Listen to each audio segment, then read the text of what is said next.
طيب في هذا الشرح السريع رح نتكلم عن الأخطاء اللي أغلبنا يقع فيها وكيف ممكن نتجنبها بخطوات بسيطة جدا عشان تكون رحلتنا سهلة وممتعة من أول لحظة لآخر لحظة.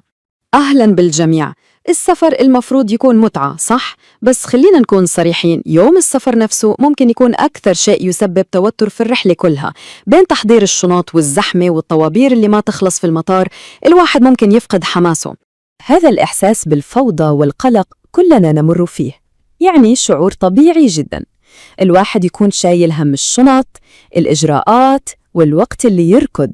لكن الخبر الحلو إنه أغلب هذا التوتر نقدر نتفاداه تماماً.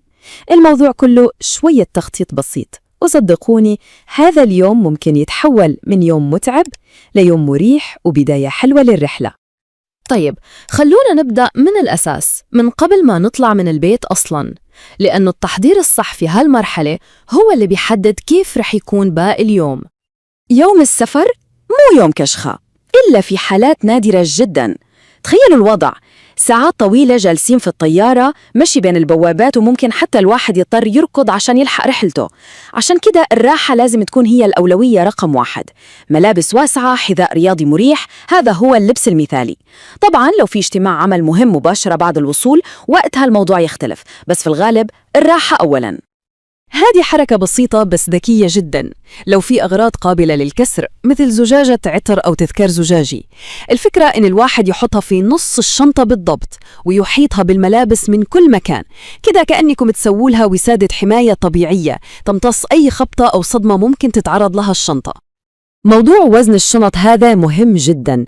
شركات الطيران ما ترحم في هالموضوع أبدا. أي كيلو زيادة حتى لو نص كيلو ممكن يكلف مبلغ وقدره عند الكاونتر، يعني الواحد يدفع فلوس زيادة هو في غنى عنها. الأحسن دايما نوزن الشنط في البيت عشان نتجنب أي موقف محرج أو تكاليف غير متوقعة. وهذه نصيحة من ذهب، لو الواحد عارف إنه بيحتاج وزن زيادة لازم يحجزه أونلاين قبل الرحلة بكم يوم، أرخص بكتير. أحيانا التوفير يوصل للنص أو أكثر مقارنة بالسعر اللي رح يندفع في المطار. لا تستهينوا بالفرق لأنه فعلا كبير ويستاهل. طيب جهزنا الشنط وكل شيء تمام، يلا ننتقل للمرحلة الثانية، المشوار للمطار نفسه. تخطيط هذه الخطوة مهم بنفس قدر أهمية ترتيب الشنط. هالجملة تختصر كل شيء. الواحد ممكن يقول لا الطريق فاضي، وفجأة تصير زحمة أو حادث لا سمح الله. أي شيء ممكن يصير، والواقع هو أنه الطيارة ما رح تستنى أحد. عشان كده لازم الواحد يطلع من البيت بدري بزيادة، يكون في الجانب الآمن أحسن من أنه يخاطر وتضيع عليه الرحلة كلها. وهذه مشكلة كلنا نعرفها.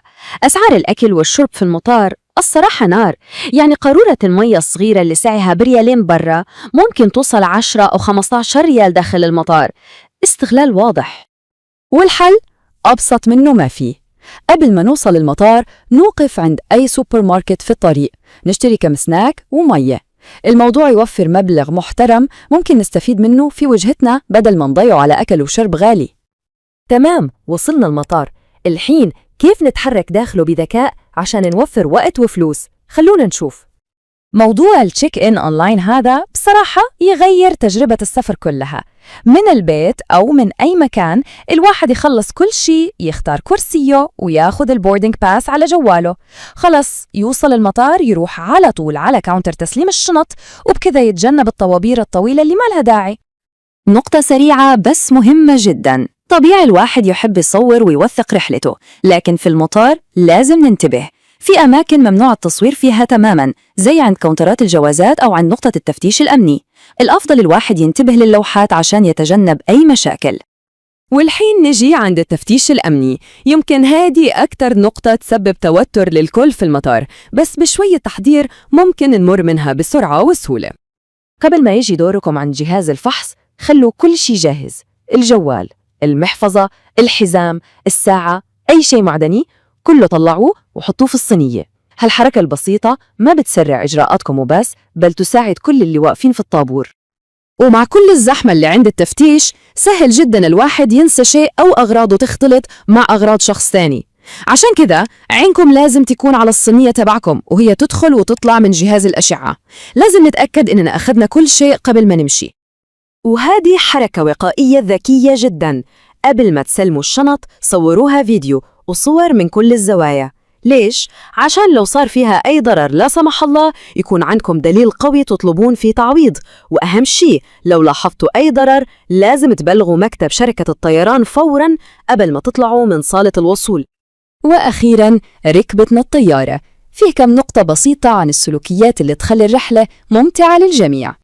لازم نتذكر إننا كلنا في مكان ضيق لساعات طويلة، يعني الكلمة الطيبة لطاقم الطائرة، احترام مساحة اللي جنبنا، وعدم رفع الأقدام على الكراسي. هذه أشياء بسيطة بس تسوي فرق كبير وتخلي تجربة السفر أفضل للكل. بالنهاية هذه كلها تعكس أخلاقنا.